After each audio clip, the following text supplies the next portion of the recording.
ವ್ಯಾಸಾದಿ ಗುರುಭ್ಯೋ ನಮಃ. ಶ್ರೀ ಶಂಕರಾಚಾರ್ಯೇಭ್ಯೋ ನಮಃ. ಗೌರವಾನ್ವಿತ ಬಂಧುಗಳೇ, ಇಂದು ನಾನು ಶಂಕರಾಚಾರ್ಯರಲ್ಲಿದ್ದ ಹಿರಿಯರನ್ನು ಗೌರವಿಸುವ ಮತ್ತು ಶಿಷ್ಯ ವಾತ್ಸಲ್ಯದ ಗುಣದ ಬಗ್ಗೆ ಒಂದೆರಡು ಮಾತುಗಳನ್ನಾಡಲು ಇಚ್ಛಿಸುತ್ತಿದ್ದೇನೆ. ಶಂಕರಾಚಾರ್ಯರು ಕೇರಳದ ಕಾಲಡಿ ಎಂಬ ಗ್ರಾಮದಲ್ಲಿ ಜನಿಸಿದರು. ತಂದೆ ಶಿವಗುರು, ತಾಯಿ ಆರ್ಯಾಂಬೆ. ಬಹುಕಾಲ ಮಕ್ಕಳಿಲ್ಲದ ಶಿವಗುರು ಆರ್ಯಾಂಬೆ ದಂಪತಿಗಳು ತ್ರಿಶೂಲಿನ ಶಿವದೇವಾಲಯದಲ್ಲಿ ಶಿವನನ್ನು ಕುರಿತು ಧ್ಯಾನವನ್ನು ಮಾಡಿದರು. ಧ್ಯಾನಕ್ಕೆ ಶಿವನೊಲಿದ. ಆ ಶಿವನೇ ಈ ದಂಪತಿಗಳಿಗೆ ಮಗನಾಗಿ ಹುಟ್ಟಿದ. ಆ ಮಗನಿಗೆ ಶಂಕರ ಎಂದು ನಾಮಕರಣವನ್ನು ಮಾಡಿದರು. ಶಂ ಎಂದರೆ ಶುಭ, ಕರ ಎಂದರೆ ಮಾಡುವನು ಎಂದರ್ಥ. ಈ ಹೆಸರಿಗೆ ಅನ್ವರ್ಥವೋ ಎಂಬಂತೆ ಶಂಕರಾಚಾರ್ಯರು ತಮ್ಮ ಇಡೀ ಜೀವನದಲ್ಲಿ ಸಕಲ ಜೀವರಾಶಿಗಳಿಗೆ ಶುಭವನ್ನೇ ಮಾಡುತ್ತಾ ಬಾಳಿದರು. ತನ್ನ ಚಿಕ್ಕ ವಯಸ್ಸಿನಲ್ಲಿಯೇ ಪ್ರೌಢಿಮೆಯನ್ನು ಸಾಧಿಸಿದ್ದ ಶಂಕರಾಚಾರ್ಯರು ಹಿರಿಯರನ್ನು ಎಷ್ಟರ ಮಟ್ಟಿಗೆ ಗೌರವಿಸುತ್ತಿದ್ದರು ಎಂಬುದಕ್ಕೆ ಒಂದೆರಡು ಉದಾಹರಣೆಗಳು.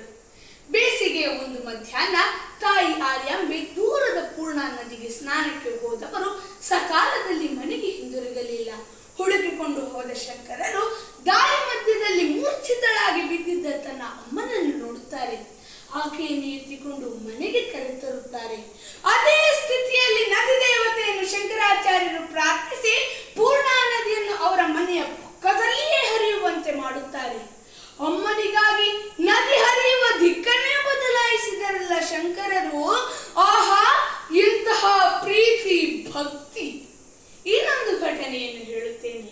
ಶಂಕರಾಚಾರ್ಯರು ಸನ್ಯಾಸಿಯಾಗಲು ಹೋದಾಗ ಅವರು ತಮ್ಮ ಅಮ್ಮನ ಮುಖಭಾವವನ್ನು ಅರ್ಥೈಸಿಕೊಂಡು, ಮಾತೆ, ನಿನ್ನ ಏಕೈಕ ಪುತ್ರನಾದ ನಾನು ಸನ್ಯಾಸಿಯಾದೆನೆಂದು ನಿನ್ನ ಉತ್ತರ ಕ್ರಿಯೆಯನ್ನು ಯಾರು ಮಾಡುವರು ಎಂದು ನೀನು ಕೊರಗುವುದು ಬೇಡ. ನಿನ್ನ ಅಂತ್ಯಕಾಲದಲ್ಲಿ ನಾನು ಎಲ್ಲೇ ಇದ್ದರೂ ನಿನ್ನ ಬಳಿಗೆ ಬಂದು ನಿನ್ನ ಅಂತ್ಯೇಷ್ಟಿ ಸಂಸ್ಕಾರಗಳನ್ನು ಮಾಡುತ್ತೇನೆ ಎಂದು ಮಾತು ಕೊಟ್ಟರು. ಬಂಧುಗಳೇ, ಶಂಕರಾಚಾರ್ಯರು ಮಾತು ಕೊಟ್ಟದ್ದು ಮಾತ್ರವಲ್ಲ, ಮಾತಿಗೆ ತಕ್ಕಂತೆ ನಡೆದರು.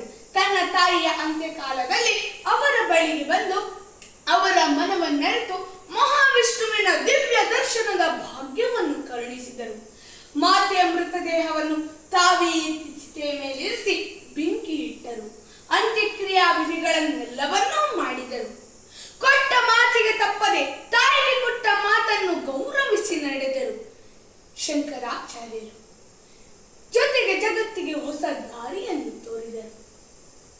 ಗುರುಗಳಿಗೆ ಕೊಟ್ಟ ಗೌರವದ ಬಗ್ಗೆ ಒಂದು ಚಿಕ್ಕ ಘಟನೆ. ಸನ್ಯಾಸ ದೀಕ್ಷೆಯನ್ನು ನೀಡಿದ ಗುರುಗಳಾದ ಗೋವಿಂದ ಭಗವತ್ಪಾದರೊಂದಿಗೆ ಶಂಕರಾಚಾರ್ಯರು ನರ್ಮದಾ ನದಿ ತೀರದಲ್ಲಿ ಬದುಕುತ್ತಿದ್ದ ಸಂದರ್ಭ. ಒಂದು ದಿನ ಜೋರಾಗಿ ಮಳೆ ಬಂದ ಕಾರಣ ನರ್ಮದಾ ನದಿ ಉಕ್ಕಿ ಹರಿಯತೊಡಗಿತು. ತಪದಿಂದ ಎಚ್ಚೆತ್ತ ಶಂಕರಾಚಾರ್ಯರು ಗುರುಗಳಿಗೆ ತೊಂದರೆಯಾಗಿರಬಹುದೇ ಎಂದು ಯೋಚಿಸಿ ಗುರುಗಳಿದ್ದ ಗವಿಯತ್ತ ಓಡೋಡಿ ಬಂದು ಪರಿಸ್ಥಿತಿಯನ್ನು ಅರ್ಥ ಮಾಡಿಕೊಂಡು ಅವರ ಕೈಯಲ್ಲಿದ್ದ ಕಮಂಡಲವನ್ನು ಗವಿಯ ದ್ವಾರದಲ್ಲಿರಿಸಿ ಆ ಮಂತ್ರಗಳನ್ನು ಜಪಿಸಿ ಪ್ರವಾಹವನ್ನು ಆ ಕಮಂಡಲದಲ್ಲಿಯೇ ಸೇರುವಂತೆ ಮಾಡಿ ಗುರುಗಳನ್ನು ರಕ್ಷಿಸಿದರು. ಇಂತಹ ಅನುಪಮ ಗುರುಭಕ್ತಿ ಶಂಕರಾಚಾರ್ಯರದು. ಇನ್ನು ಶಂಕರಾಚಾರ್ಯರ ಶಿಷ್ಯ ವಾತ್ಸಲ್ಯ ಅಪರಿಮಿತವಾದುದು. ಶಂಕರಾಚಾರ್ಯರಿಗೆ ಅಪಾರ ಸಂಖ್ಯೆಯ ಶಿಷ್ಯಂದಿರಿದ್ದರು. ಯಾವುದೇ ಭೇದ ಭಾವವೆಣಿಸದೆ ಎಲ್ಲರನ್ನೂ ಸಮಾನರಾಗಿ ಕಾಣುತ್ತಿದ್ದ ಯತಿಶ್ರೇಷ್ಠರಿವರು. ಶಂಕರಾಚಾರ್ಯರ ಶಿಷ್ಯ ವಾತ್ಸಲ್ಯಕ್ಕೆ, ಮಾನವ ಪ್ರೀತಿಗೆ ಒಂದೆರಡು ಉದಾಹರಣೆಗಳು.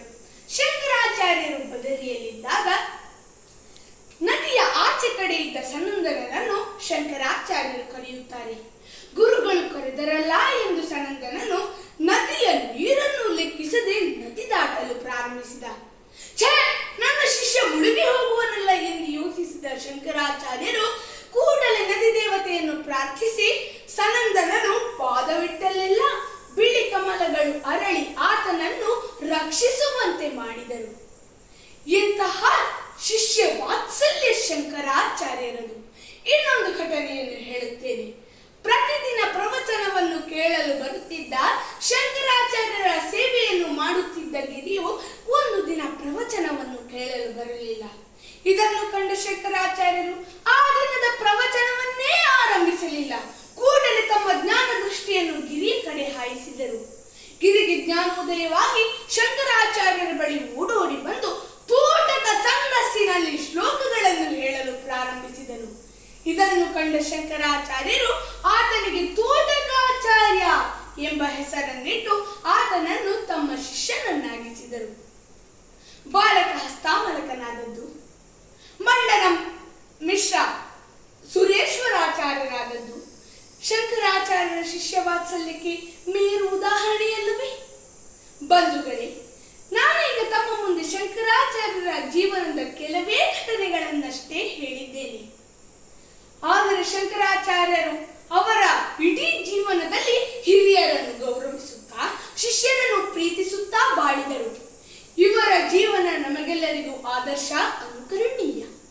ಇಂತಹ ಮಹಾಗುರುಗಳ ಪಾದಗಳಿಗೆ ಶಿರಬಾಗಿ ವಂದಿಸುತ್ತಿದ್ದೇನೆ.